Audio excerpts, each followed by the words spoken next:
Hello, buyers! Another day, another vlog of property. I'm here at Barangay San Isidro, Makati City!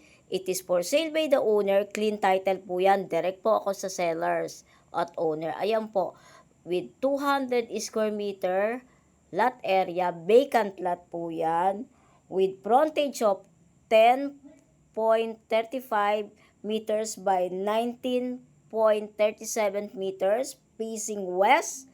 Ayan po, ayan. Malapit po sa Finlandia. Ayun po yung Finlandia. Yan, Finlandia, yan. Yan, ayan po yung property. Vacant lot po yan. Yan, yun naman pa Edison. Yan. Ang zonal value po niyan is 120,000 per square meter. Flood free po yan. Ang ganda ng location. Pwedeng tayuan ng hanggang 5-story building apartment or building office. Ayan po, vacant lot po yan ha. Malinis ang title niyan. Direkta po ako sa may-ari. Ayan po.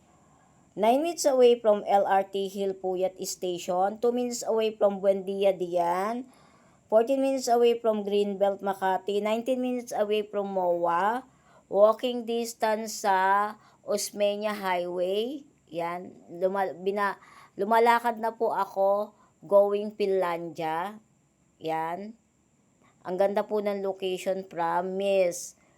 Slightly negotiable, makipag-usap lang po sa akin para ma-rely ko po sa owner. Yan. Ayan yung mga katabing property. Maganda po dyan. Maganda ang malalaki ang kalsada kasi sa Makati. Yan. Yan po.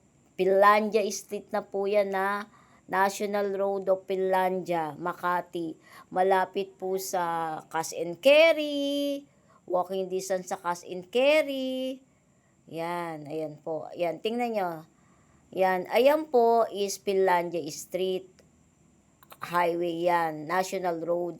Yung po, Osmeña Highway. Yan. Yan po, pag-going Dian, Hill po yan.